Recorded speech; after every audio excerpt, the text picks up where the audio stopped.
Bismillahirrahmanirrahim. Rabbi shrah li sadri wa yassir li amri wahlul 'uqdatam min lisani. Allahumma shalli wa sallim ala habibika Mustafa ka Muhammadin wa ala alihi wa sahbihi asma'in nama ba'du. Yang kita hormati bersama Profesor Dr. Adi Wijaya selaku Rektor Telkom University. Di sini kita ditemani dan yang tentu kita hormati Habib Fikri Assegaf. Ada Bapak Kiki, ada beberapa teman tadi yang sudah disebutkan oleh moderator. Langsung saja sesuai tema bahwa kita akan menjadikan tauhid sebagai sumber inspirasi bangsa atau sumber kekokohan bangsa atau sumber ketahanan NKRI. Perlu dicatat bahwa di antara yang sering disabdakan oleh Rasulullah SAW adalah inna minal bayani la sikhron. Jadi penjelasan atau orasi atau argumentasi atau apa sajalah itu adalah bagian dari sihir. Sihir di sini maknanya itu sesuatu yang kayak hipnotis, tapi di sini dalam konteks positif. Dulu ketika periode Rasulullah Muhammad SAW itu pertarungan hak dan batil itu diolah pikir. Olah pikir yang diterjemahkan oleh artikulatif atau sistem verbal. Memang ini agak aneh. Jadi kalau mukjizatnya Nabi Musa itu fisik. Fisik itu misalnya melawan Fir'aun dengan kekuatan tongkat yang super dahsyat, sehingga Laut Merah dipukul sama tongkatnya Fir'aun, kemudian tongkatnya Nabi Musa, kemudian bisa membelah jadi jalan, Fir'aun tenggelam. Begitu juga nabi-nabi yang lain ada kekuatan fisik yang bisa dilihat sebagai mukjizat. Tapi ketika Nabi Muhammad SAW jadi nabi itu pertarungannya itu ke sistem rasional. Dan yang enggak rasional itu dijelaskan dengan satu penjelasan yang seakan-akan rasional. Ini yang agak jelimet. Sehingga ada wala talbisul haqqo bil batil. Jangan menyampur adukkan hak dengan batil. Saya beri beberapa contoh kejadian.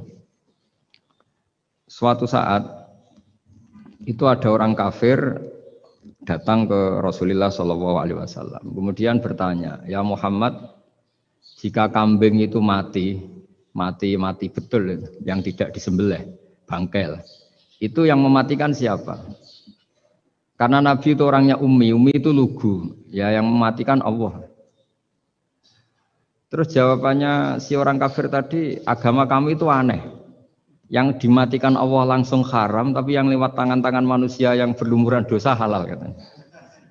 Sehingga terus jadi logika yang kok iya ya gitu. Harusnya yang dimatikan Allah langsung kan orisinil gitu. Sehingga orang terus terbelalak, seakan-akan ini hebat. Ya. Dan resikonya Nabi Habib Fikri, resikonya itu enggak boleh fahisan mutafahisan. Corong Jawa Nabi ora oleh cangkem elek, itu resiko. Andai kan Nabi boleh cangkem elek enak, nak halal ya pangan kon. Kalau itu baik ya silahkan makan ya. Tapi masalahnya Nabi tidak boleh seperti itu.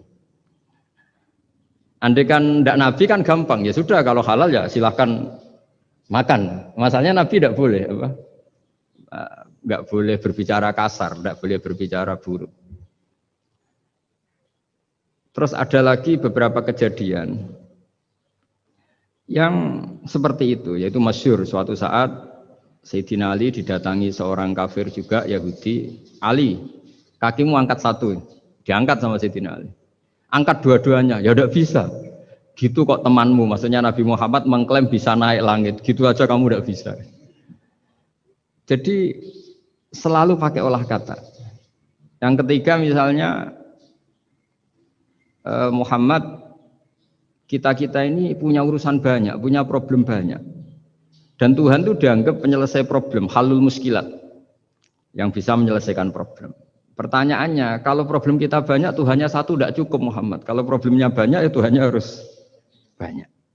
Sehingga ketika Nabi membawa tauhid, protes mereka, komplain mereka, aja'alal alihata ilahau wahida inna hadza la syai'un ujab. Masa Tuhan satu wong problemnya banyak, urusannya banyak. Kalau urusannya banyak itu hanya harus banyak. Nah, karena olah pikiran seperti ini, sebetulnya bukan olah pikiran ini, hakikatnya olah kata karena ini tidak mewakili hakikat. Ya saya ulang lagi, sebetulnya ini bukan olah pikiran atau olah akal atau olah kecerdasan, tapi olah kata karena semua yang diomongkan ini tidak mewakili apa? Hakikat. Tapi faktanya itu terjadi. Sehingga mukjizatnya Rasulullah Shallallahu Alaihi Wasallam itu tidak boleh berupa fisik kayak tongkatnya Nabi Musa atau tabutnya Nabi Harun atau apalah yang sifatnya fisik. Karena ini tidak menjawab kecerdasan-kecerdasan yang terimplementasi oleh kata-kata yang dikatakan orang-orang kafir tadi, yang bisa memojokkan orang-orang kafir. Akhirnya Nabi diwarisi kecerdasan, dikasih kecerdasan oleh Allah Ta'ala, yaitu yang dikatakan fatona. Dan mereka memang suka, mempermalukan Nabi itu suka. Misalnya Nabi, karena sebagai Nabi, beliau tahu betul bahwa semua itu biadillah, di tangan Allah. Itu Nabi pernah ngendikan, la adwa wala tiarota, tidak ada penyakit menular. Lalu ada orang Yahudi atau orang siapa saja, orang bodoh lah yang jelas ini. Ada onta yang kena penyakit gudik, kalau orang Jawa bilang gudik apa? Kalau orang itu agak apa? Kudis ini. Yang kena kudis ini dijejerkan sama yang waras. Ternyata yang waras sekarang jadi kudisan. Senang mereka karena bisa mempermalukan Nabi. Ya Muhammad, ini onta kena kudis. Ternyata yang waras tertular oleh yang kena kudis. Padahal kata kamu tidak ada penyakit apa? Menular. Itu problem-problem jadi Nabi di era Rasulullah Shallallahu Alaihi Wasallam. Sehingga Quran datang dengan kecerdasan yang untuk menjawab itu. Makanya Nabi tidak pakai mukjizat fisik, tapi mukjizat logika. Akhirnya Nabi diajarin Allah lewat Jibril. Yang dikira mereka yakin kalau menang dalam debat. Tapi Nabi balik bertanya, faman a'dal awwala. Jadi terjemahnya, kalau ini kena kudis karena tertular yang ini, lalu ini tertular siapa? Yang pertama tadi. Wah itu asli mat dari Allah ya, maksud saya itu. Jadi dia ingin contoh yang kedua yang tertular, dengan itu berarti ada penyakit apa? Menular. Tapi Nabi tanyanya, faman a'dal awwala. Lalu yang pertama kena kudis itu tertular siapa? Makanya kalau sekarang misalnya corona menular itu yang pertamanya dari siapa itu? Tidak tahu itu, ya tidak perlu tahu, tidak bidang kamu. Jadi ini saya mau cerita. Jadi logika-logika yang dibangun orang kafir itu sebenarnya bukan logika, tapi olah kata. Dan orang kafir itu paling pintar, karena mereka itu penyair. Penyair itu kalau sekarang modern mungkin mirip-mirip jurnalis atau mirip apalah. Bisa mengubah apa saja. Apa yang sebetulnya baik dikesankan buruk atau sebaliknya. Sehingga ini menyusahkan karena Nabi harus ngendikan hakikat, harus mengatakan sesuatu yang nyata dengan bahasa yang benar. Sementara mereka mengatakan kebatilan dengan penjelasan yang baik. Ini ribet kan? Sehingga dalam banyak percekcokan ya. Itu susah dicari jalan tengah karena sama-sama mirip, kebenaran ini sama-sama mirip. Jadi misalnya yang masyhur dalam satu peristiwa besar, konflik antara Sayyidina Ali dan Sayyidina Muawiyah. Itu konflik yang nggak bisa diedarkan, gara-gara kalimat, gara-gara kata-kata. Makanya sekeras-kerasnya pedang atau senjata itu masih keras apa? Kata-kata atau polemik lah atau apalah. Karena sekarang itu agak susah membahasakan. Ketika konflik Ali dan Muawiyah, itu ada orang bilang, ya sudah, nahkum bi kitabillah. Sudah sekarang kita kembali ke kitabillah. Itu mereka megang mushaf. Mushaf ini yang saya pegang namanya mushaf. Seakan-akan itu benar karena orang Islam harus kembali kepada kitabullah. Pertanyaannya, lalu Ali kata Ali, fadorobal mushafa biyadihi. Sayyidina Ali nepuk mushaf ini keras sekali. Sal hadal mushaf kata Sayyidina Ali. Kalau kita harus kembali ke Quran, coba tanya ini. Mushaf ini ya, mushaf seperti milik saya ini. Akhirnya orang-orang Khawarij bilang, innama huwa warokun wa madadun. Itu hanya kertas sama tulisan. Bagaimana mungkin kita bertanya? Pas itu adalah orang Khawarij itu orang yang nggak mau ngakui Ali, juga nggak mau ngakui Muawiyah. Dan Sayyidina Ali sama Sayyidina Muawiyah sudah sadar mau bikin mediator, mau bikin solusi jalan tengah. Jadi sebenarnya dua beliau itu orang baik, gara-gara diprovokasi orang Khawarij terus jadi bentrok. Orang Khawarij bilang, nggak ada Ali, nggak ada Muawiyah, yang ada adalah kitabullah, yaitu mushaf. Benar, secara zahir benar, memang orang Islam harus kembali ke mushaf. Tapi Sayyidina Ali pinter, sal hadal mushaf. Kalau gitu tanyakan mushaf itu. Ketika Sayyidina Ali dan Sayyidina Muawiyah sudah sepakat bikin perdamaian. Akhirnya singkat cerita, innama huwa raqun wa wadatun, kata orang-orang Khawarij itu hanya kertas dan pena. Kenapa bisa disuruh atau diminta jawaban? Terus kata Sayyidina Ali, enggak bisa toh kamu tanya mushaf, ya enggak bisa. Makanya tanya saya katanya. Akhirnya Sayyidina Ali memberi penjelasan, wa in khiftum shiqaqa bainihima fab'asu hakaman min ahli wa hakaman min ahliha. Jika dua mempelai suami istri itu ngalami konflik, di mana-mana orang konflik itu roh raine serasa seneng nek. Kita kalau sedang marah, semuanya lah kalau sedang marah sama istri itu roh raine serasa seneng. Jadi sing ganteng ra ketok gantenge. Wis ketok elek etok. Sehingga kalau ngomongi anaknya, dasar nakal kok bapaknya gitu. Bapaknya gitu, nanti dasar cerewet koyo ibuke. Makanya alhamdulillah banyak anak kita yang mewarisi nakalnya bapaknya dan nakalnya ibunya. Karena sabdonya mesti seperti itu. Jadi anak kita ini korban cara ngomong kita. Maka kita tidak wali itu harus syukur karena omongannya nggak mandi. Itu kalau kita wali, itu anak kita jadi orang buruk semua. Karena kita ngomong dasar goblok koyo ibuke. Dari ibuke dasar nakal koyo bapake. Berarti anak kita punya status goblok dan nakal. Tapi alhamdulillah yang ngomong itu tidak wali sehingga diabaikan saja sama Allah. Gak penting. Ngomongannya orang tidak wali itu tidak penting. Makanya tidak wali itu tetap punya sisi positif. Kalau ngomong tidak ngefek. Tapi kalau wali direspon sama Allah langsung ya. Tapi kalau wali ya tidak ngomong gitu. Tapi. Jadi kalau orang nggak suka itu nggak boleh ketemu. Karena tambah benci. Sehingga butuh mediator. Itu sudah. Ini termasuk ilmu psikologi Quran. Kalau orang sedang tidak cocok itu nggak boleh ketemu. Pakai apa? Mediator. Jika suami istri sedang konflik, itu sebaiknya, seharusnya atau sayugyanya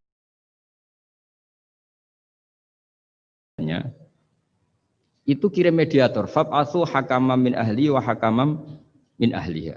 Iyurida islaha yuwaffiqillahu bainahuma.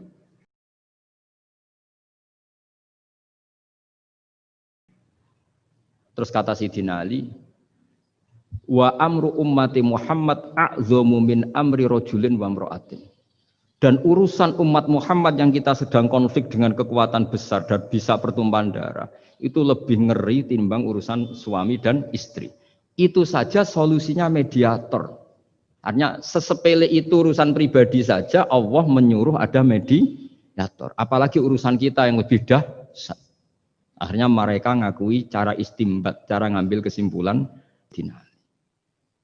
Jadi ini masalah-masalah yang orang bilang seakan-akan benar. Sudah kita kembali ke Quran, kembali ke Quran. Quran yang mana? Wong kamu tidak paham. Lama-lama tanyanya cetakan mana ini? Ribet kan? Makanya saya ini bikin gerakan besar-besaran yang dulu saya ngaji tafsir lama sekali Mbah Mun. Ngaji sama bapak saya, sekarang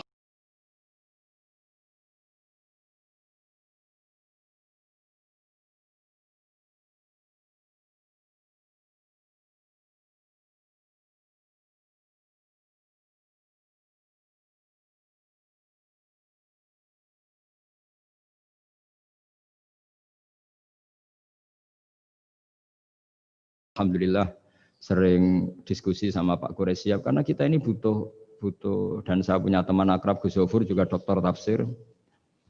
Ya kalau kamu ingin tak sebut ya punya teman kalian semua untuk mengkaji apa? Tafsir. Itu memang kita butuh. Karena Quran itu teks. Teks itu harus difahami ahlinya karena tapi ketika orang ngomong, ayo kita kembali kitab buah, kembali ke kitab buah, itu kembali yang apa? Terus tentang apa?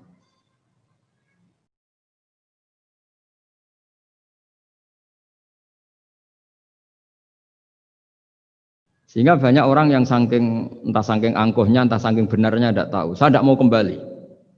kepada Quran. Kenapa? Saya tidak pernah keluar, saya di situ kok. Kembali itu kan sudah keluar baru kembali. Itu entah saking angkuhnya, entah saking benarnya, tidak tahu. Mau kamu katakan angkuh ya masuk akal. Saya tidak mau kembali, mau saya tidak pernah keluar. Memang saya sudah di situ. Benar mana? Bisa jadi ya sudah ini itu wilayah yang nggak jelas. Tapi bahwa mukjizatnya Nabi itu menerangkan sesuatu yang kayak iya kayak enggak. Karena orang kafir itu pintar mengemas kebatilan sebagai kebenaran. Jadi enak zaman Nabi Musa ngadepi Fir'aun yang karuan salah. Nabi Muhammad itu enggak. Ngadepi satu komunitas yang mereka punya jargon yang seakan-akan benar. Misalnya Ka'bah itu sakral, Baitullah. Orang kafir itu percaya keramatnya Ka'bah, percaya sehingga mereka kalau bikin berhala itu harus dekat Ka'bah, bentuk barokah Ka'bah. Kurang ajar gimana? Maka berhala-berhala itu paling banyak di dekat Ka'bah karena supaya apa? Dapat barokahnya Ka'bah. Ribet kan? Kamu kafirkan tuh percaya barokah Ka'bah, tidak dikafirkan itu kurang ajar. Ka'bah kok jadi ruwet. Ribet banyak ngadepi. Itu susah memang ngadepi logika, makanya kan apa ya, kayak kita ngerawat anak itu. Mau dilonggar nanti manja terus goblok, mau dikerasin nanti minggat, ribet kan. Jadi ngelola kebenaran itu tidak gampang. Lalu Nabi datang bil haqqil bayyin, dengan kebenaran yang nyata. Dimulailah dari surat diantaranya lam yakunil ladzina kafaru min ahlil kitab wal musyrikin munfakina hatta ta'tiyahumul bayyinah. Bayyinah itu siapa? Rasulun minallah yatlu suhufam mutahharah. Orang-orang kafir baik berkategori ahli kitab yaitu Yahudi Nasrani maupun yang berkategori orang-orang musyrikin yaitu orang-orang yang menyekutukan Allah yang non samawi, yang tidak punya kitab samawi. Itu tidak mau tercerabut, munfakin itu tidak mau tercerabut dari akar mereka hatta ta'tiyahumul bayyinah. Sehingga datang kebenaran yang begitu nyata, begitu jelas. Saking jelasnya, siapapun mau tahu. Dan nggak bisa dibatalkan oleh apapun, termasuk oleh perilaku sosial. Siapa itu? Rasulun minallah yatslu suhufam mutahharah. Itu yaitu Rasulnya Allah yang membaca lampiran-lampiran suci, yaitu Quran. Sehingga Nabi datang dengan analogi pembanding. Orang-orang yang berpikir Tuhan harus banyak karena urusan itu banyak, problem banyak. Lalu Nabi bikin analogi. Andaikan kamu sebagai pembantu yang punya majikan banyak, perintahnya beda-beda, kamu mau enggak? Ya enggak mau, enggak enak Muhammad kalau punya bos banyak, perintahnya beda-beda, semuanya egois harus dituruti, enggak mau. Enak mana sama punya majikan satu? Enak satu Muhammad. Ya sudah, Tuhan kamu itu majikan kamu. Kalau banyak-banyak bingung kamu perintahnya banyak nanti. Terus mereka mau, ya sudah Tuhannya satu saja. Jadi karena mereka mau enggak mau, harus berpikir kalau Tuhan banyak berarti perintahnya banyak, memuaskan satu Tuhan dibenci Tuhan yang lain, memuaskan yang lain dibenci yang lainnya, pokoknya ribet. Hari ini minta dilayani, Tuhan yang satu minta dilayani, itu kan ribet. Jadi Nabi itu pakai logika yang gampang. Makanya ketika Allah menjelaskan itu, ketika Allah dorobawo masalar rojulan fihi syuraka umutasakisuna warojulan salamal dirojul hal yastawiyani masalah. Alhamdulillah Allah bikin satu perumpamaan. Ada orang yang punya majikan banyak, yang satu punya majikan hanya satu. Hal yastawiyani masalah, nasibnya enak mana? Enak yang punya majikan satu, karena standarnya jelas, SOP-nya jelas. Akhirnya mereka sadar, oke Muhammad Tuhannya satu saja. Lalu dalam pertanyaan-pertanyaan yang lain, misalnya tadi, masalah Sayyidina Ali, masalah dibully lah kalau sekarang itu Nabi menjawab ya dengan rasional. Karena mau tidak mau. Karena Nabi tidak dibolehkan pakai mukjizat zaman itu. Untuk awal-awal jadi Nabi itu nggak boleh pakai mukjizat. Karena mukjizat itu punya sisi yang sangat-sangat fatal, yaitu kalau Allah sudah menurunkan mukjizat, itu sekali nggak diimanin itu harus ada azab. Nabi ingin umatnya itu nggak kena azab. Makanya ketika Allah Taala wa ma mana ana an nursila bil ayati illa an kadzdzaba bihal awwalun. Cara terjemahan bebasnya gini. Muhammad, saya tidak ngasih mukjizat kamu kayak Nabi Musa, kayak nabi-nabi sebelum kamu yang berupa fisik. Itu problemnya satu, sekali saya menurunkan mukjizat, tren umumnya ini didustakan. Ketika didustakan, saya punya alasan menyiksa, wong sudah tak perlihatkan sebegitu jelas kok tetap didustakan. Maka sekali saya menurunkan mukjizat, kata Allah, wa ma nursilu bil ayati illa takhwifa. Saya memberikan satu ayat itu hanya warning, hanya peringatan bahwa ini akan ada bahaya azab. Sehingga karena pilihannya itu Nabi milih gak ada mukjizat yang seperti nabi-nabi sebelumnya. Milih mukjizat yang ilmiah, yaitu Al-Qur'an yang kita warisi sampai sekarang. Alhamdulillah. Karena kata ulama-ulama, nah ini pentingnya penjelasan. Andaikan mukjizat kita itu hanya tongkat, maka hanya ada di museum. Kita lihat tongkatnya Nabi Musa, mungkin klaimnya ada di Turki. Mukjizat tabut kita lihat lagi di mana lah tempat di museum apa.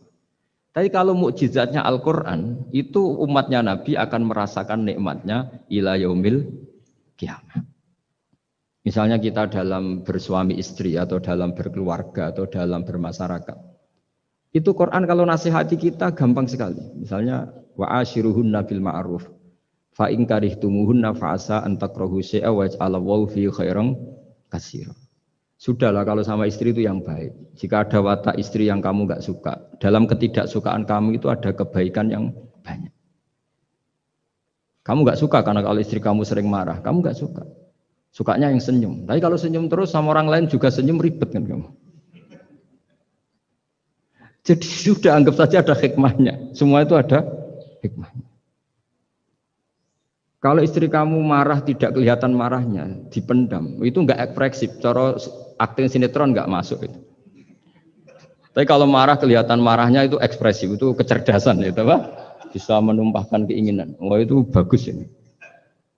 Jadi disuruh lihat sisi apa? Positifnya. Imam Syafi'i itu pernah ketemu seseorang yang di depan beliau cium tangan hormat. Suatu saat dikasih tahu sama santrinya yang lain, orang yang mencium kamu wahai Imam Syafi'i itu di belakang ngerasani kamu, bully kamu. Kata Imam Syafi'i, baguslah. Kenapa? Berarti saya wibawa, di depan saya tidak berani. Jadi enteng saja. Beliau dikasih tahu, tetangga kamu banyak yang benci engkau ya Imam Syafi'i. Baguslah, tidak akan utang saya. Justru yang kenal-kenal itu yang utang-utang itu. Jadi enteng terus. Jadi dunia ini dianggap gampang saja. Coba kalau istri kamu sedang rukun sama sedang marah itu murah mana? Murah marah. Kalau rukun minta ke mall pusing. Jadi ulama dulu itu murah mana? Marah sama rukun. Kalau sedang harmonis minta ke mana? Mahal kan? Kalau pas marah. Jadi ulama dulu itu lucu, apa ya? Gampang sekali nanggapin sesuatu itu. Imam Abu Hanifah itu kalau ketemu yang utang beliau itu dia yang sembunyi karena malu. Kalau kita kan enggak, yang sembunyi yang utang. Kalau Abu Hanifah enggak. Yang sembunyi itu Abu Hanifah. Kasihan dia malu kalau ketemu saya, kan masih punya utang saya. Itu kalau kamu ingin jadi wali itu gitu. Kalau ketemu yang utang kamu yang lari. Itu bisa bank tutup karena yang lari yang ngutangin. Dalam cerita-cerita wali itu unik-unik. Rabi'ah Adawiyah itu pernah kemalingan. Itu beliau sembunyi. Malingnya nyari apa dia sembunyi. Habis itu ditanya, kenapa engkau sembunyi? Sama lu sama malingnya. Karena rumah saya nggak ada yang bisa dimaling karena enggak punya apa. Jadi ini kalau berpikir rasional kan ada Habib Fikri bahasa rasional. Ini tak latih berpikir yang agak rasional. Nah, Nabi itu diutus dalam kondisi masyarakat yang rasional. Sehingga repot. Dan yang tidak rasional itu punya kecakapan olah kata sehingga seakan-akan rasional. Makanya ada kalimat terkenal di kalangan ulama, kalimatu haqqin urida bihal batil. Omongannya benar, tapi maksudnya tidak benar. Kayak tadi, la hukma illa lillah. Tidak ada hukum kecuali yang ada di Quran. Tidak ada hukum kecuali yang diturunkan Allah. Pertanyaannya, apa itu? Ya Quran. Lah iya apa? Makanya kata Sidina Ali, ya sudah, sal hadal mushaf. Tanya mushaf kamu. Wah ya tidak bisa, itu kan hanya kertas sama tulisan. Makanya tanya ulama, kata Sidina Ali. Nah Quran itu balwa ayatum bayinatun fi suduril ladzina utul ilm. Quran itu begitu jelas sebagai solusi, tapi di hatinya orang yang punya ilmu. Sehingga kemudian lahir beberapa generasi tauhid. Yang paling masyhur dimulai tauhid itu yang masyhur ya. Yaitu adalah ketika ada orang namanya Muhammad bin Jubair bin Mut'im. Itu bapaknya Muhammad ini namanya Jubair bin Mut'im. Itu dia orang kafir, masih kafir. Dia datang ke Madinah itu untuk negosiasi tawanan perang Badar. Dulu beberapa orang yang negosiasi sama Nabi itu ya nunggu di masjid. Singkat cerita, Nabi sholat maghrib baca surat Wattur wa kitabim mastur fi raqim mansur wal baitil ma'mur wasaqlu fil marfu wal bahril masjur. Terus dia dengerin terus. Dengerin sampai Allah tanya, am khuliqu min ghairi syai'in. Kalau kamu tidak ngakui saya sebagai Tuhan, kata Allah, silahkan Anda berpikir bahwa alam raya ini dimulai dari ketiadaan. Atau kamu sendiri merasa sebagai pencipta alam raya ini, pencipta langit dan bumi. Itu namanya am khalaqus samawati wal ard. Itu orang itu disebut dahiyatul Arab, orang paling cerdas di Arab. Itu dia bingung. Dia selamanya kafir. Cara berpikir menuhankan berhala, Lata, Uzza, pokoknya menuhankan makhluk lah. Terus dia mikir, Muhammad ini kacau ya. Akal saya dihabisin kata dia. Jadi cara berpikir dia pakai akal, dia tidak percaya mukjizatnya Quran, tapi dia bilang Muhammad ini kacau, akal saya dihabisin. Akhirnya Nabi setelah salam dia menyatakan Islam. Karena kata dia Muhammad, akal saya habis oleh apa yang kamu baca. Nah ini saya mau menerangkan tauhid sebagai inspirasi. Yaitu logikanya gini, langit bumi ini kan wujud itu punya eksistensi. Kalau langit bumi ini wujud, alam raya ini nyata, lalu kamu mengatakan sebelum alam raya ini ketiadaan, berarti ada satu kesimpulan ketiadaan menciptakan yang ada. Itu malah gendeng bareng. Logikanya kan nggak kena. Al-adamu yakhluqu maujudan, sesuatu yang nggak ada menyebabkan atau menjadikan sesuatu yang ada. Akhirnya, padahal pertanyaannya tadi gitu, ya sudah kalau kamu nggak percaya saya sebagai Tuhan, sebagai pencipta awal, sudah ada usah Tuhan-Tuhanan. Tapi ya mari goblok bareng dengan mengatakan bahwa alam yang ada ini diciptakan oleh sesuatu yang tidak ada. Dari Jubair, saya tidak mau goblok Muhammad, sudah iman saja saya, karena saya tidak mau goblok. Jadi agama ini datang dengan keceriaan berpikir. Sehingga Ibnu Hajar al-Asqalani mengatakan hadatin ja'a bil iltizat al-aqli. Agama ini datang dengan kenyamanan berpikir. Coba kalau Anda seorang profesor atau seorang doktor atau seorang ilmuwan, kemudian Anda diajak goblok dengan teori baru bahwa sesuatu yang ada itu diciptakan oleh yang tidak ada. Mau enggak kamu? Mau semuanya rasa turu. Diajarin sesuatu yang ada diciptakan oleh yang tidak ada.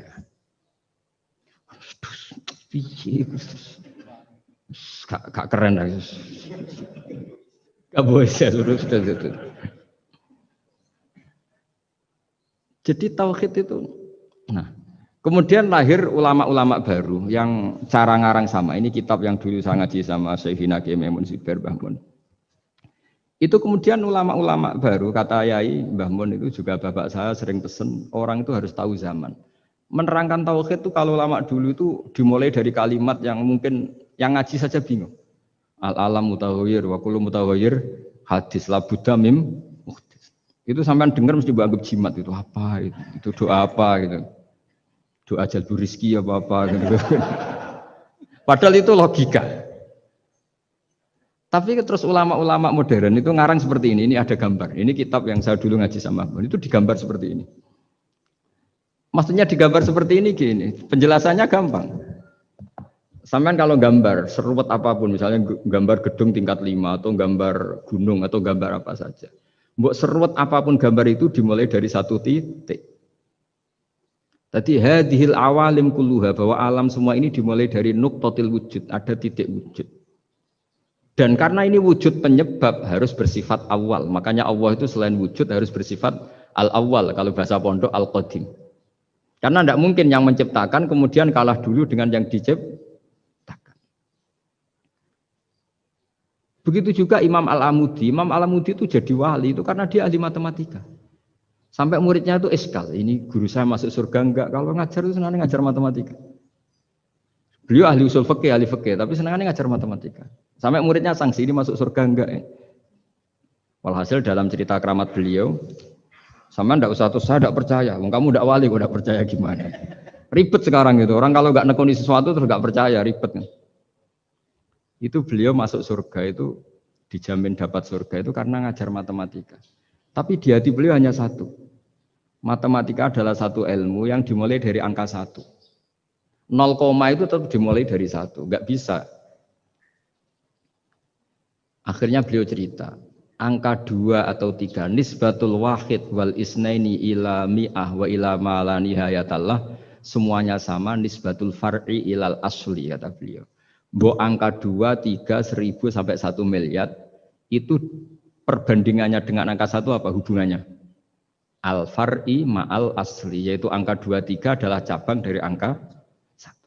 Jadi alam raya sebanyak apapun, ada galaksi, ada Mars, ada apa saja, tetap dimulai dari wujud yang 1, yaitu wujudnya Allah Subhanahu wa ta'ala. Jadi beliau menjadikan matematika sebagai alat perangkat untuk tahu tauhid, bahwa alam raya ini dimulai dari al-wujudul wahid, wujud yang 1. Makanya kul huwallahu ahad, Allahus somad, lam yalid walam yulad, dan seterusnya.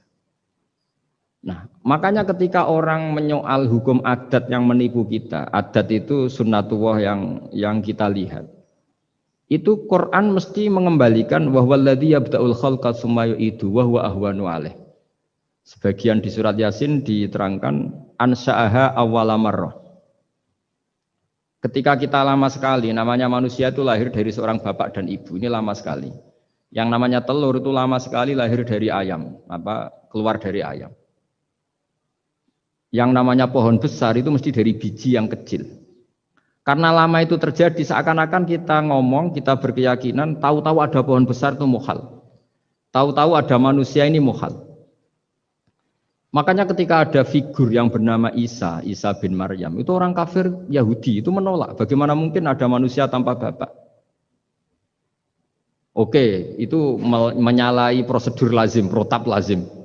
Tapi kata Allah gimana? Inna masalah Isa indallahi kamasali Adam.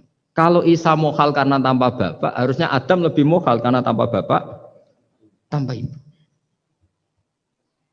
Jadi artinya apa? Allah tetap mengingatkan bahwa kudroh saya yang pertama itu menjadikan semuanya mungkin tanpa perangkat adat. Maka kitab ini yang saya baca ini, milik Sayyid Hussein Afandi ini, itu menjelaskan bahwa hukum adat itu menipu. Saya ulang lagi, hukum adat itu menipu. Ketika ayam mengeluarkan telur, telur kemudian menjadi ayam lagi. Terus kita berdebat, telur sama ayam dulu mana? Menurut Anda milih mana? Milih apa? Telur. Kalau ini, yang kubu sebelah ini. Ayam apa telur? Telur. Ayam. Ayam lahir dari. Nah, pertanyaannya begini kalau menurut tauhid. Ketika lazim kalau telur itu nanti suatu saat jadi ayam, terus ayam kemudian lazim mengeluarkan telur. Ketika Anda mengatakan mungkin kontribusi Anda terhadap kemungkinan itu apa? Kan sama, Anda tidak ikut menciptakan. Wong tidak ikut menciptakan kok menvonis mungkin dan tidak mungkin. Kamu itu hanya saksi. Makanya pertanyaannya Allah, loh ketika itu kamu anggap mungkin, kontribusi Anda itu apa? Kan hanya melihat. Kamu sendiri tetap tidak mampu bikin telur, Anda juga tidak mampu bikin ayam. Artinya meskipun telur jadi ayam, ayam jadi telur sampai kiamat, tetap ada kontribusi kudrohnya Allah Subhanahu wa ta'ala. Bukan berarti berdiri sendiri, wong kamu yang bilang mungkin ya nyatanya enggak berkontribusi. Sehingga kalau suatu saat Allah bikin telur dari batu atau ayam keluar dari batu, bagi Allah itu enggak masalah. Tapi bagi kamu masalah. Bagaimana mungkin hewan keluar dari batu? Ini logikanya gimana? Loh memangnya ketika telur dari ayam itu logika kamu gimana coba? Kamu ikut bikin enggak? Nah ini di sini pentingnya mukjizat. Akhirnya Allah bikin mukjizat, ada satu onta besar keluar dari batu, yaitu mukjizat Nabi Kamu memasalahkan, ini gimana onta kok keluar dari batu? Lalu kalau Allah tanya kamu, gimana telur keluar dari ayam? Loh ini biasa Gusti mungkin, memangnya kamu bisa. Berarti bagi orang yang tauhid, yang wali, Keluarnya ayam dari telur sama unta dari batu itu nisbatnya sama. Sama-sama semuanya di luar kontribusi kita. Kenapa yang satu kamu katakan mungkin, yang satu kamu katakan tidak mungkin? Toh kamu sama-sama tidak terlibat.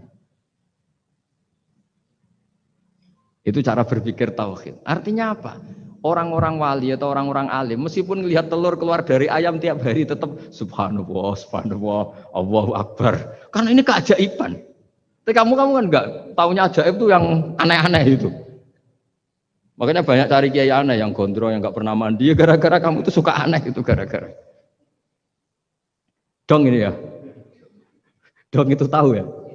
Jadi buat sesering apapun alam raya ini ada siklusnya, biji jadi pohon, pohon kemudian mengeluarkan buah-buah ada biji, semuanya yang berkontribusi hanya kudrohnya Allah Ta'ala. Tidak mengikat Allah bisa bikin tanpa itu semua. Makanya Allah selalu memperbarui mukjizatnya, termasuk ada onta besar keluar dari batu, yaitu mukjizatnya Nabi Soleh. Kamu nggak boleh menyoal ini mukhal gimana? Karena itu nggak mungkin, ukuran nggak mungkin apa? Kamu nggak bisa bikin kan? Sama telur keluar dari ayam kamu bisa bikin. Sama-sama enggak. Nah di sini pentingnya ngaji ya. Makanya Allah ngendikan innallaha la yastahyi ayyadriba masalam ma ba'udatan fama fawqa. Allah itu tidak malu bikin contoh nyamuk. Karena nyamuk ini mukjizat yang besar. Sudah hewannya kecil, di situ ada ususnya.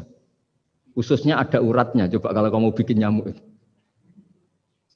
Kalau yang santri agak nakal itu ya ada alat kelaminnya, ada uratnya. Coba jenengan bayangkan, nyamuk kecil kan? Itu ada uratnya enggak? Ada ususnya ada uratnya.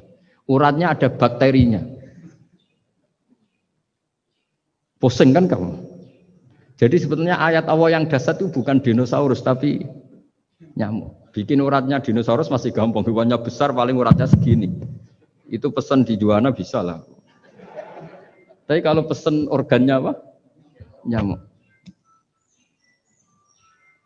Perutnya seberapa? Sudah gitu dia di dalamnya ada calon anaknya. Lebih kecil, banyak lagi jumlahnya coba. Nah ini agama ini datang dengan akal. Jadi kelihatan ada mukjizatnya Quran karena menyontohkan nyamuk. Dan kelihatan mukjizat kalau dijelaskan pakai logika. Yaitu kayak apa susahnya bikin nyamuk. Sudah kecil, ada organnya ada uratnya ada kumannya ada uratnya. Pusing enggak? Makanya tidak ada kampus yang siap memaklumatkan diri sanggup bikin nyamuk. Karena ya enggak sanggup tadi.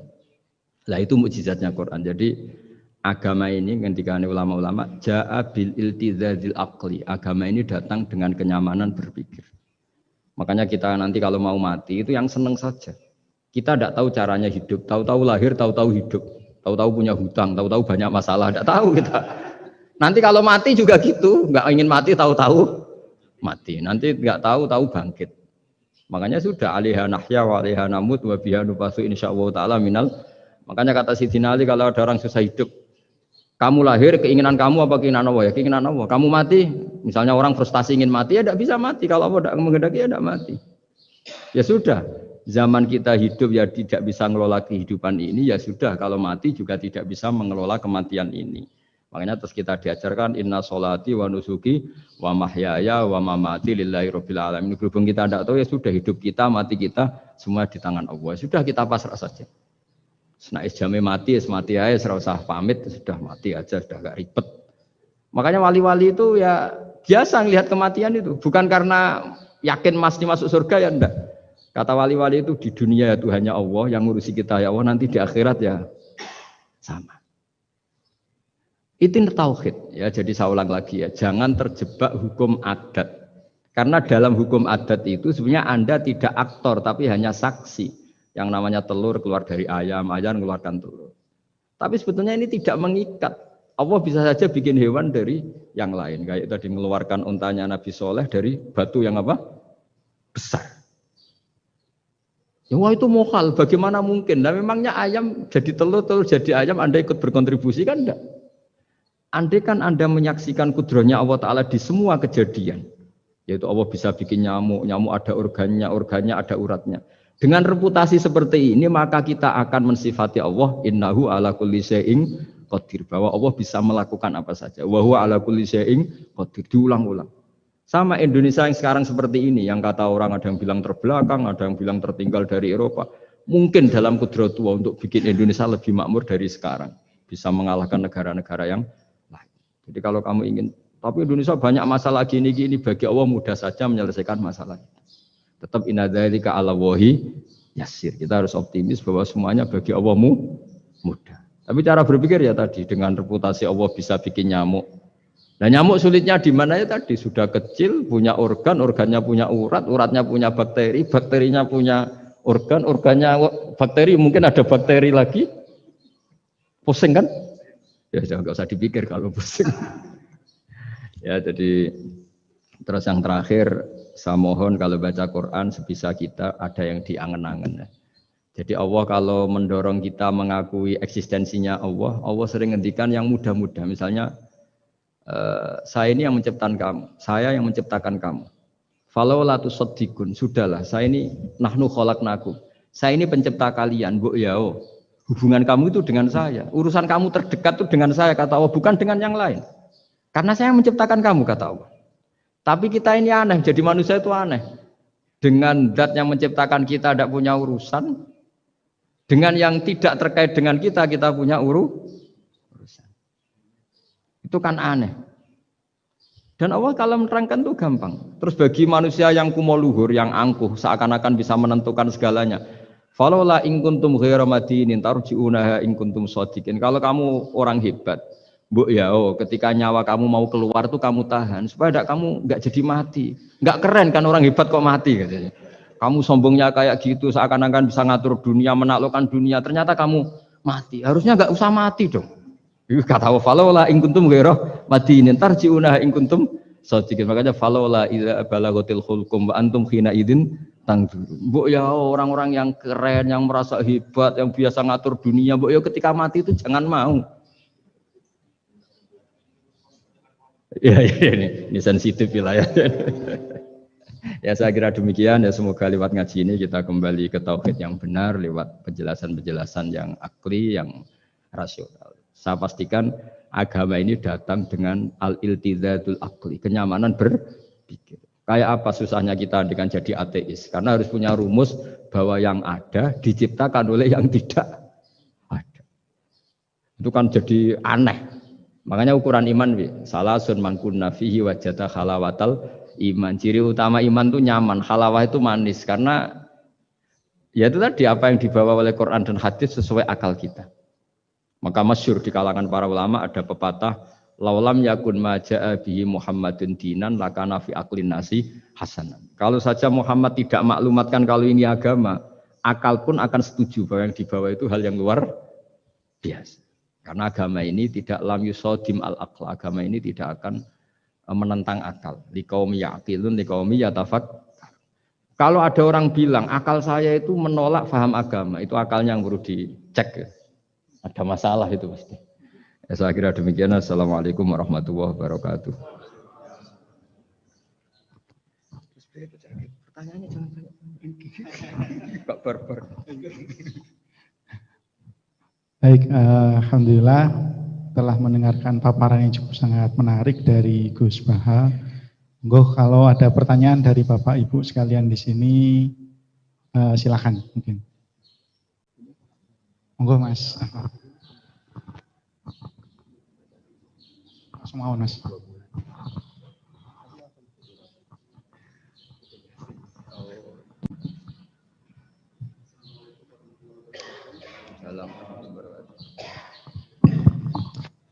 Gus badhe tanglet. Sojon. Nggih. Gus, ilmu itu kan membingungkan. Semakin dipelajari, kita semakin rasa fakir. Kesimpulannya langsung ilmu itu membingungkan. Iya. Kita menurut saya jangan. Tapi ilmu itu juga paradok, Gus. Semakin dipelajari, kita semakin tahu, semakin ingin membaca, tapi kadang kita juga merasa takut dengan ilmu itu sendiri. Pertanyaan saya, apakah itu hal yang wajar, Gus? Eh, terus Gus, untuk saat ini ilmu itu banyak yang disalahgunakan. Orang yang berilmu dibuat salah dan disalahgunakan. Pertanyaannya adalah supaya orang yang benar itu tetap benar walaupun disalahkan dan disalahgunakan, guidance-nya itu apa Gus? Karena semakin kesini banyak yang nggak berilmu ngaku berilmu, yang berilmu disalahkan dan disalahgunakan. Terima kasih. Wassalamualaikum warahmatullahi wabarakatuh. Anak gue jenengan. Oke, nuwun. Mas Ahmad Saifuddin. Pertanyaan itu kesimpulannya agak jelas itu, tahu-tahu. Ilmu itu menyenangkan bukan membingungkan. Enggak, itu maksudnya gimana kok tahu-tahu ilmu itu gimana tadi? Membingungkan. Misalnya ilmu tentang apa? Ilmu tentang IT. Iya. Yeah. Semakin ngerti IT, semakin biasanya orang semakin ngerti IT itu semakin banyak disalahgunakan. Jadinya banyak orang yang justru berilmu itu takut untuk muncul ke permukaan. Padahal itu justru ya dibutuhkan. Makanya ilmu itu membingungkan. Dia semakin dipelajari, kita semakin fakir, semakin merasa fakir ilmu, tapi kita juga semakin ingin tahu, semakin banyak membaca. Makanya menurut saya ilmu itu membingungkan. Semakin dibaca kita semakin bingung, tapi semakin pengen tambah ngerti. Dan semakin ngerti, kita semakin fakir ilmu. Kan bingung kan nih Gus? Oh ya bagus lah kalau Anda yang bingung bagus lah. Ya semoga bingungnya Anda tetap bingung. Jangan ngajak saya bingung. Gini ya, jadi kalau misalnya IT atau teknologi apapun, Islam datang itu kan ngatur ketentuan efek ya. Misalnya mudahnya komunikasi bagi orang yang soleh mungkin terus dipakai ngaji, dipakai kebaikan, dipakai menjaga NKRI. Bagi yang tidak baik, dipakai alat selingkuh, alat memecah belah bangsa, dipakai alat adu domba. Jadi Islam datang ya sudah ketentuannya yang dipakai maslahat itu halal, yang dipakai madarat itu haram. Islam hanya ngajari itu, tapi bahwa penemunya yang menjadikan semuanya mudah. Dulu kita nelpon hanya dengar suara, sekarang pakai apa? Bisa tatap muka. Itu dianggap ilmu yang objektif, belum punya akibat. Nah, nanti akibatnya tadi kalau nelpon yang apa itu yang kelihatan wajahnya apa namanya istilahnya itu? Video call, kalau kamu sama guru kamu sama ibu kamu ya ibadah.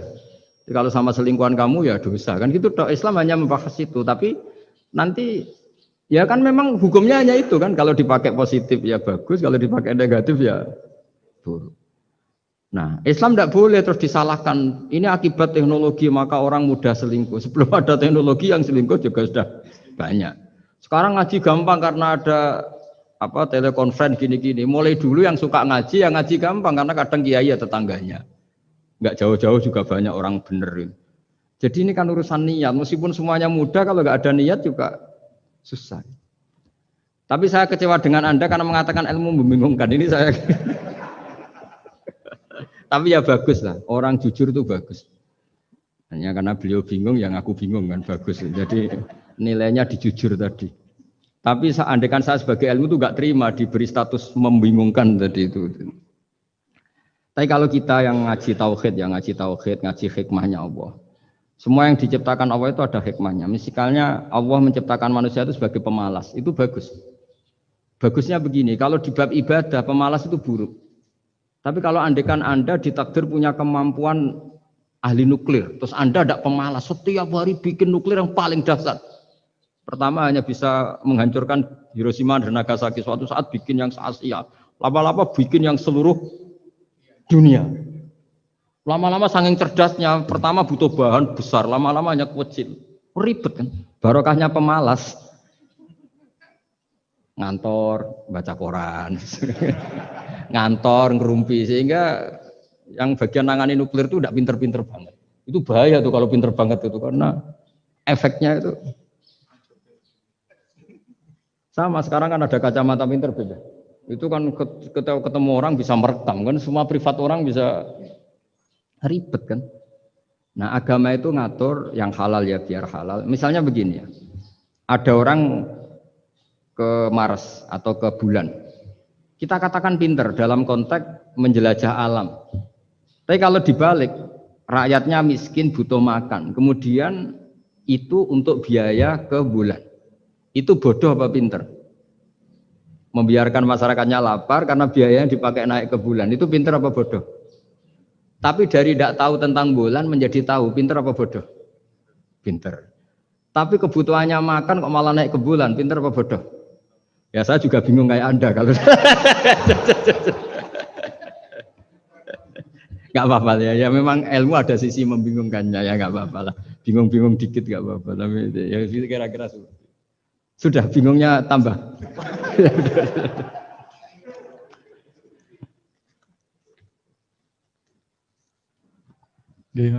Gus Bahar. Berikutnya monggo Mas Afif nih, Afif Khairul Hidayat. Oh, itu yang undang malah tanya.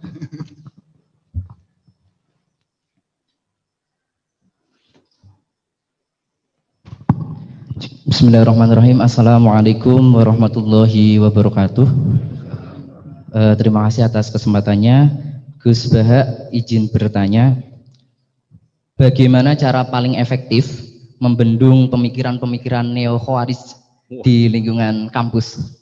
Matur suwun. Wassalamualaikum warahmatullahi wabarakatuh. Wah itu jawabnya paling gampang. Biasanya kewajiban itu dibebankan sama yang terkait. Jadi itu enggak saya itu pasti. Saya kan kiai pesantren, kamu kan orang kampus, berarti kewajibannya di Anda bukan di saya. Di mana-mana kewajiban itu dibebankan sama ya. Sudah itu jawabannya gitu. Jadi kalau istri kamu yang rewel, jangan tanya saya, istri saya rewel gitu. Kewajibannya ya kamu cari solusi gitu. Kalau Anda punya Pak Komisaris kurang mikirkan jenengan, ya jangan tanya saya, jangan tanya ini. Begini ya, sebetulnya kita juga kadang salah mengkategorikan. Ada neo-khawarij, ada Islam ekstremis, ada moderat. Itu omongannya peneliti ya, itu kan peneliti itu harus mengkategorikan, terus sampling ilmiah harus diputuskan ini kategori apa, solusinya apa. Tapi itu analisis. Sebetulnya masalah itu tidak sesulit itu ya. Kalau Allah menghendaki gampang saja. Misalnya Anda berpikir neo-khawarij, kemudian anak Anda sakit, yang ditakdir nyuwun sewu harus hutang tetangga, kebetulan yang ngutangin itu orang Islam moderat. Ini yang sering lupa, para analis itu, saya ulang lagi, para analis itu, mbok ya ngregani pangeran. Saya itu sering ketemu para analis. Sering saya ingatkan, mbok ya kamu itu ngregani Allah. Allah itu punya hak untuk kreasi, punya hak untuk ngatur, punya hak untuk menentukan. Kita misalnya begini, kadang berpikir, orang neo-khawarij tadi itu bisa enggak ekstrim kalau bacanya buku ini atau ngikuti pikirannya tokoh ini, itu kita. Tapi kalau Allah itu enggak. Saya beberapa kali ada kejadian orang begitu benci misalnya sama Muhammadiyah atau benci sama NU atau benci apa. Itu marine mergo anaknya pacaran terus nikah. Mulane corong Jawa gedeng tapi nyanding. Itu dulu banyak kiai yang benci Muhammadiyah. Barang anaknya besanan ya baik-baik saja. Karena nanti cucunya jadi Muhammad NU. itu buahnya ada 1-2 itu. Sama nanti orang yang kuras gitu ternyata pas butuh bantuan yang nolong itu Islam moderat. Akhirnya kan karena Al-Insan Abdul Ihsan itu ya respect. Jadi, nah tapi kita sebagai analis ngiranya kalau pikiran itu dilawan pikiran, tidak mesti juga. Jadi manusia itu segampang itu. Dulu yang namanya Abi Sufyan itu bencinya sama Nabi, Masya Allah juga sebaliknya. Tapi ketika Ummi Habibah jadi istrinya Nabi, itu kebencian yang penggemar Abi Sufyan dan Nabi cair. Begitu juga Juwairiyah. Makanya ketika ada konflik besar antara kelompok-kelompok itu, karena mereka sebagian sudah jadi istrinya Nabi itu, mereka bilang Asharu Rasulullah SAW. Jadi konflik yang se-ekstrem itu selesainya pakai besanan. Asyar itu besanan. Mau tukaran gimana? Mau benci Muhammadiyah gimana? Cucunya sekarang sudah Muhammad NU. Yang NU juga cucunya sekarang. Ya sudah. Akhirnya ya baik-baik saja. Jadi tidak udah ada solusinya. Kalau Allah sudah menghendaki nanti gampang saja. Sama jangan tanya. Lah kapan itu Gus? Yang saya ada Tuhan kamu tanya ya, tanya sama Allah. Jawabannya wallahu a'lam. Tapi saya mohon para analis ya, jangan corong Jawa aja ngilani pangeran. Tuhan itu diberi hak untuk menyelesaikan karena banyak yang di luar dugaan. Wahsy itu menjadi mukmin justru setelah membunuh Hamzah. Khalid bin Walid menjadi mukmin justru setelah menang di perang Uhud. Tapi kalau Allah menghendaki segampang itu. Yaitu ketika Khalid bin Walid menang di perang Uhud karena sahabat melanggar perintah Nabi harus tetap di atas gunung sementara mereka melanggar turun ke gunung. Itu Khalid bin Walid itu, wah Muhammad itu luar biasa. Anak buahnya melanggar saja dikasih sanksi, apalagi kita. Ini berarti orang yang sangat diperhatikan oleh Tuhannya. Terus dia cara berpikir begitu. Akhirnya masuk Islam. Banyak orang masuk Islam itu malah pas menyembah Tuhannya, Tuhan berhala. Itu ada orang Arab, zaman Arab dulu. Pas mau nyembah berhalanya, pas ada luwak kencing di kepala berhala itu. Terus dia, aduh punya Tuhan kok gak keren, gimana? Terus masuk Islam. Jadi dia dapat hidayat pas keliru. Kalau dalam cerita kewalian ya Sunan Kalijogo itu, dia jadi muridnya Sunan Bonang. Kenalan pertama karena begal Sunan Bonang. Pas begal malah jadi murid. Jadi kalau Allah itu punya sekian cara. Kadang kiai itu gak bisa mengislamkan orang, tapi banyak mahasiswa punya pacar non muslim itu yang islamkan pacarnya. Ribet kan kalau sudah mau apa coba itu memang. Ya sudah, Allah itu diberi hak untuk tetap Allah sebagai Tuhan itu tidak usah. Mbah Mun itu diantara yang sering dikatakan beliau itu dulu saya juga agak protes dengan tanda kutip, tapi beliau ngendikan ya saya sami'na wa ata'na. Kata beliau gini, hak sok itu sing gawa agama nang Indonesia itu pegawai negeri. Yang bawa agama kemana-mana itu pegawai negeri. Saya sempat protes. Lah santri bah, mau santri karuan mau santri. Tapi setelah saya jadi kiai, ya bebas. Setelah saya jadi kiai ini kan sudah jadi kiai betul, sudah jadi kiai betul. Tanpa SK kan tadi kiai. Kalau komisaris pakai SK, kalau kiai itu nggak usah SK. Setelah saya jadi kiai itu sering ada tamu dokter, ada tamu tentara, ada tamu pegawai-pegawai negeri. Itu bilang, saya ini dokter, karena saya dokter. Kadang datang di pedalaman Papua, NTT itu kan atas nama dokter, yaitu di puskesmas desa-desa tertinggal. Karena mereka Muslim berkebutuhan Islam, yaitu ada sholat, ada masjid, ada akhirnya dibikinkan. Dan orang ke sana, orang di sana yang mau apa coba? Wong itu negara. Coba kalau yang datang kita sebagai kiai, dianggap misionaris kan?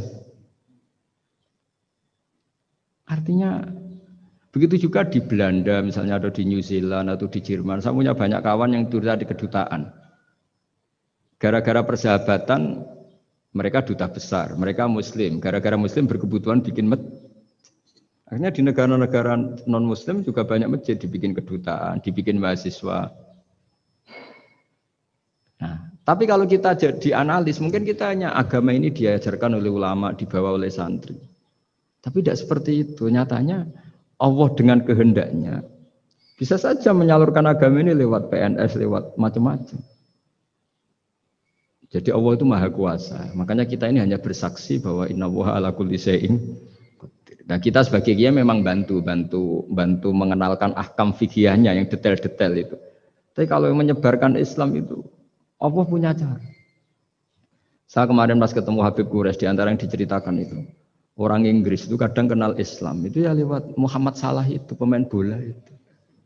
Karena mereka tidak ingin ngamati kiai, yang ingin diamati pemain bola. Jadi pertama itu orang Prancis itu tidak benci Islam itu gara-gara Zainuddin Yazid Zidane itu. Zizou itu loh, itu namanya Zainuddin Yazid. Yazid Zainuddin, kena bahasa Prancis jadi Zinedine Zidane. Itu dulu imigran dari Aljazair itu dibenci sama orang Prancis. Tapi setelah yang membawa Prancis juara itu adalah seorang Zidane. Itu terus mereka agak benci Islam karena yang membawa kebanggaan Prancis juara dunia. Apalagi kalau nggak salah pas itu ada 3 pemain Muslim Prancis. Orang ngira orang Prancis tidak benci Islam kan nunggu toleransi beragama lewat buku-buku toleran. Ternyata enggak, karena pemain bola coba. Kalau Allah menghendaki, sampai jurnal-jurnal di Prancis setelah juara dunia siapa bisa membenci orang Aljazair? Mereka harga kita, mereka martabat kita. Padahal dulu pandang sebelah. Dulu itu orang di Inggris, pemain Inggris, itu kalau mau sholat susah, mau puasa susah. Terus mereka ingin minta hak puasa kalau musim puasa. Tapi menjadi mudah di luar dugaan. Manchester City dibeli Sulaiman Al-Fahim. Ya sudah, mau apa coba manajernya yang punya muslim. Nah, larang sholat tak pecat kan? Ya akhirnya ya malah ada masjid. Pelatihnya kalau ada yang puasa gitu, monggo dari akan mau apa coba. Segampang itu kalau Allah mengubah dunia. Makanya disebut ya muhawwilal ahwal hawil ahwalana ila ahsanil hal, ya muqallibal qulub sabit qalbi ala dinik. Ya udah, pokoknya semua itu ya kita ikhtiar tapi tetap yakin Allah yang punya cara. Dalam sejarah yang terkenal Islam masuk Indonesia itu tidak lewat ustaz, lewat pedagang. Versi ya sejarah yang terkenal meskipun banyak versi. Gara-gara ada pedagang, mereka muslim, mau tidak mau ya tetap berkehidupan muslim. Berhubung kehidupan Islam itu menarik, simpatik, akhirnya banyak yang menjadi Islam. Jadi ya sudah seperti itu. Ya saya kira demikian. Terakhir loh, super waktunya. Ya sudah.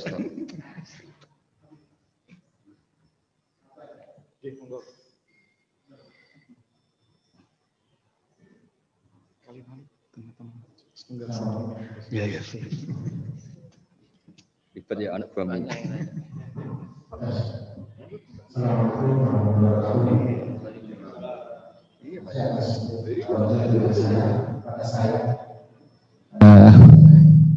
Gus Bah, saya mau tanya, tadi saya tertarik pada paparan tadi tentang masalah pengolahan emosi ya, kata saya sekitar itu ya.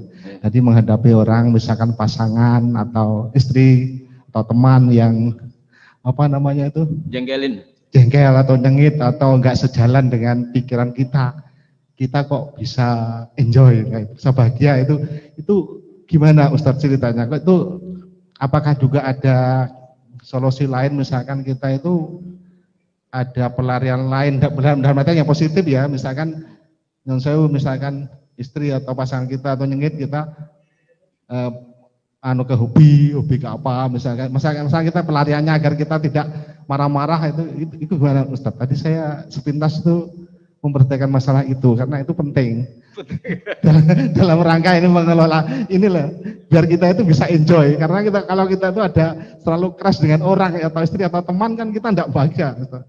Kudu ngamuk-ngamuk. Nah itu gimana tadi? Makasih Gus, mohon diulang itu. Ya. Assalamualaikum warahmatullahi wabarakatuh. Kamu didatangkan untuk ngulangi itu. Kalau enggak dipecat jadi moderator.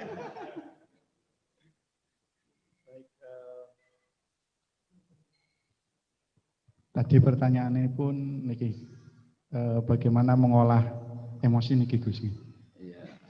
Ketemu kali niki pasangan opo teman niki Gus, sing nyengitin opo ngeten Gus.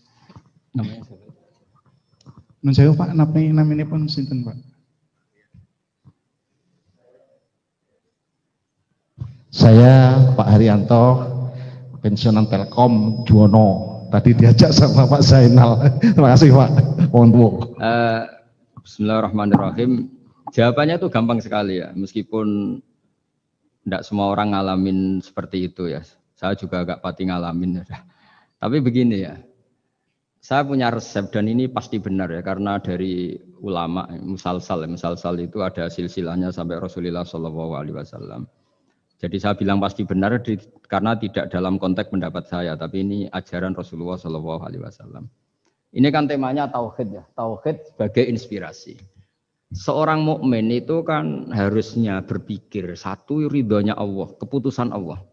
Misalnya Allah merintahkan kita baik sama tetangga.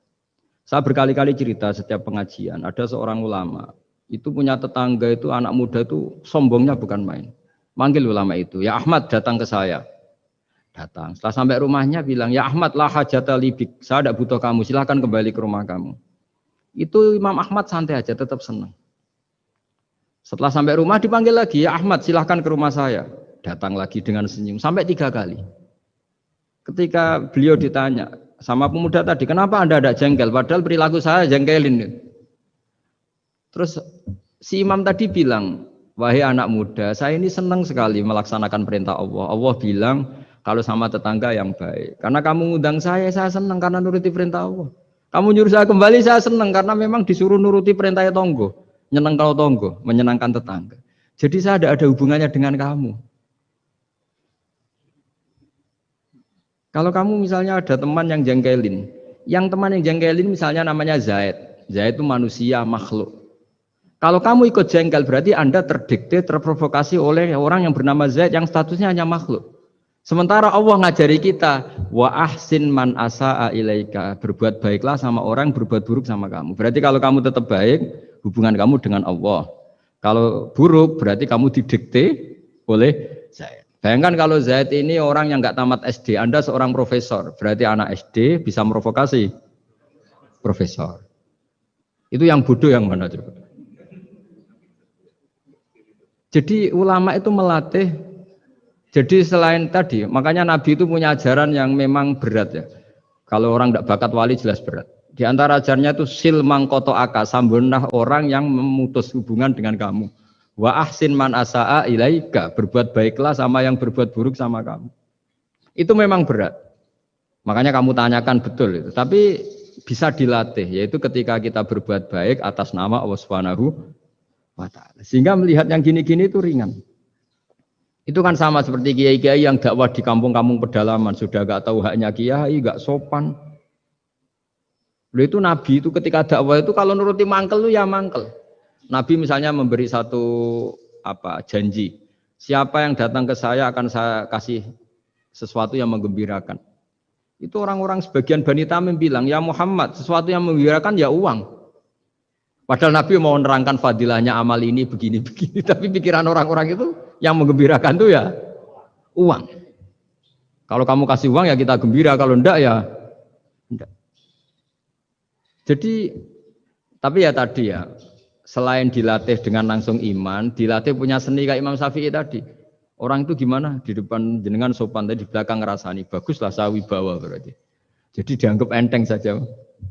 Saya pernah baca juga, ada orang ketika kaya temannya banyak, ketika miskin temannya yang dulu banyak, sekarang nggak ada yang jenguk dia. Terus lapor ke seorang Habib, ini gimana Habib? Ketika saya kaya teman saya banyak, ketika saya miskin dibiarkan sendiri, sekarang saya buruh di orang. Ya bagus gitu. Kalau teman kamu tetap main ke kamu dalam keadaan kamu buruhnya orang, mangkuli boto, mangkuli apa, malah kamu malu jadi tontonan. Mendingan mereka nggak datang. Oh ya bagus, alhamdulillah. Jadi coba kalau kamu sudah miskin, teman-teman kamu tetap datang. Pas kamu buruh orang, pasti bentak, malu enggak? Milih didolani apa milih enggak? Milih enggak, dulu pikirannya orang kan. Jadi ulama dulu itu ngelola. Ya saya kira demikian. Ya dilatih. Terakhir ini, kamu sudah korupsi satu ini sudah. Katanya terakhir ini. Oke, ini sampun kata Gus, pertanyaan. Iya, nggak selesai ya. Sampun kata nih. Digabungkan ya Gus. Ya enggak bisa kalau satu ya satu kurang ya. Niki pertanyaan paling dasar mungkin Gus. Pertanyaan pertama, perbedaan antara akidah sama tauhid Gus. Apa perbedaan antara akidah sama tauhid? Yang berikutnya. Oh, ada. Sudah ini. Pintar nyelip-nyelipin politikus. Enggak apa-apa. Gus. Betul. Sudah selesai maksudnya. Setunggal malih Gus. Gimana tuh? Soalnya kata nih. 1B kan ya disuruh. Diistilahkan 1B. 1B. Jadi 1A terus 1B. Niki kata enten 20 pertanyaan niki Gus teng Zoom niki Gus. Ya udah pilih mawon nggih. Satu aja. Perbedaan akidah kali tauhid. Yang kedua, bagaimana Al-Quran menjadi inspirasi dalam kehidupan, berkesempatan di mondok pesantren, sementara ada di antara kita yang belum merasakan mondok di pesantren, belajar ilmu Al-Quran, maka ada beberapa yang mengikuti orang yang berani menafsiri tapi keblinger. Jadi tafsir ayam kambing adalah ulama, atau ada yang khawatir menafsiri sendiri jadi salah. Mohon pencerahan dari Gus Bahar. Bismillahirrahmanirrahim. Alhamdulillah ini terakhir, semangat sekali saya sudah. Begini ya, jadi kalau biasanya ini sering dipakai Pak Kures ya, sesuatu itu pakai madatul kalimat atau kosakata. Jadi kalau akoda itu dari ain qafdal maknanya mengikat, sehingga kalau kita transaksi disebut apa? Akad. Jadi sesuatu yang mengikat disebut akad. Kata turunannya bisa akidah, sesuatu yang sudah komitmen itu disebut akad atau akidah. Kita berkomitmen iman bahwa Allah satu. Nah, satu itu bahasa Arabnya wahid. Terus dari kata wahada wahidu tauhidan, mengesahkan Allah itu disebut apa? Tauhid. Nah, tauhid itu dimulai la syarikalah, bahwa tidak ada kekuatan di luar Allah yang sekuat Allah, disebut tauhid. Jadi akidah dan tauhid itu sama, akidah ya tauhid, tauhid juga akidah. Jadi itu sama. Makanya yang dikatakan Islam itu apa? Yang dikatakan Islam itu adalah al-i'tiqad atau al-aqidah bil janan, akidah tertanam di hati, wa nutqu bil lisan, kemudian akidah itu kita lafadzkan, kita ucapkan, wal amal bil arkan, dan implementasi fisik kita juga seperti itu. Makanya yang dikatakan iman, dikatakan ihsan adalah tadi apa? Akidahnya itu ada bil janan di hati, diucapkan bil lisan, kemudian dipraktekkan bil arkan, yaitu anggota fisik, anggota tubuh kita. Sehingga sujud itu dianggap ibadah paling lengkap karena fisik kita ya tunduk sama Allah dengan kepala di bawah. Kalimatnya juga kalimat tunduk, subhana rabbiyal a'la wa bihamdi. Jadi makanya dilafatkan. Nah, dilafatkan itu penting supaya kuat. Makanya kita ini menyesali betul ketika ada perdebatan niat itu dilafatkan apa enggak. Itu enggak penting. Sebetulnya semua kita yang NU atau yang ahli sunnah atau siapa saja mengatakan melafatkan niat itu sunat. Jadi tidak mengatakan wajib. Tapi yang menentang dilafatkan juga kebablasan. Nah, melafatkan saja kok enggak boleh. Makanya dulu itu ada guyonan ketika penguasanya itu niat duhur gimana? Dijawab usolli fardhu dhuhri, salah, niat ada di hati. Barang yang satu kuasa, niat duhur gimana? Ditulis niat ada di hati, enggak, yang benar usolli fardhu dhuhri. Ya ribet kalau gitu. Jadi akidah dari kata akoda. Akoda itu mengikat. Sehingga disebut akdun nikah, berarti ikatan nikah. Akdul ba' berarti hukum jual beli yang sudah jadi. Nah, akidah itu kata turunan dari itu. Sehingga maknanya apa? Komitmen kita terhadap agama ini. Komitmen kita terhadap Islam. Apa komitmen yang paling dasar dalam Islam? Tauhid. Mengesahkan Allah bahwa tidak ada Tuhan selain Allah. Nah, terus tadi yang menyangkut tafsir ya. Tidak semua kita pernah mondok. Jawabannya sudah tahu lah kalau tidak semua kita itu pernah mondok. Tapi begini ya. Pesantren itu dulu itu tidak harus seperti ini yang di pondok saya atau di pondok-pondok yang lain. Pesantren itu adalah sistem pengajaran di mana setelah diajarkan itu dirasakan, diamalkan, dijiwai.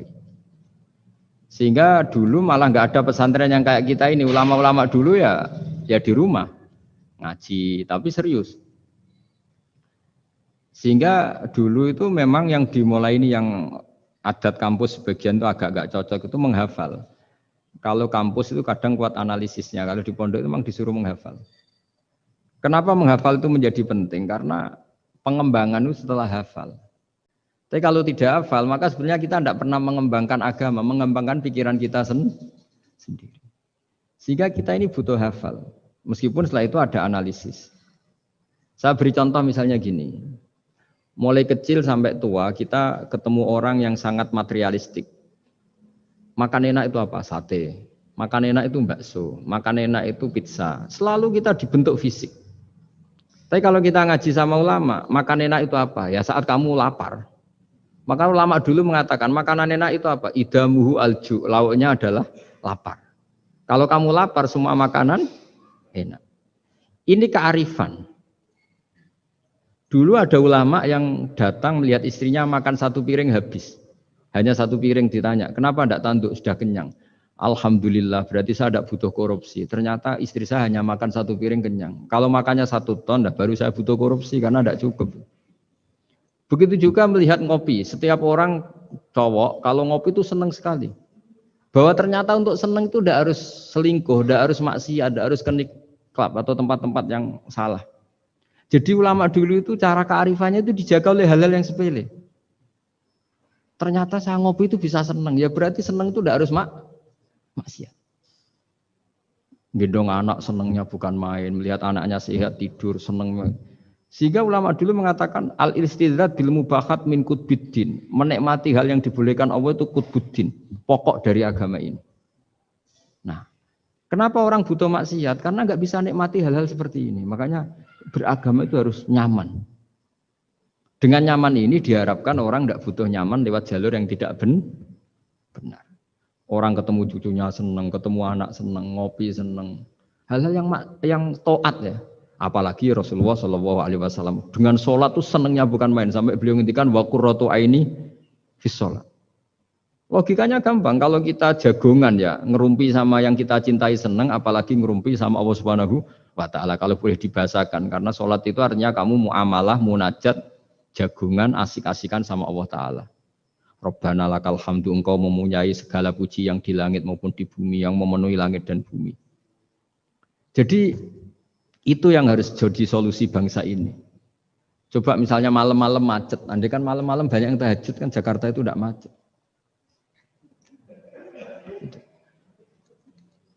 Jadi ulama itu ingin menjadikan taat itu solusi, makanya kul bi fadlillah bi rahmati fa bidzalika falyafrahu. Orang yang sedang tahajud itu setiap ulama dulu yang tahajud itu sampai bilang gini, ainal muluk fi hadil ladzah. Enaknya apa jadi raja? Enak ya kita. Sayyidina Ali itu derajatnya tinggi.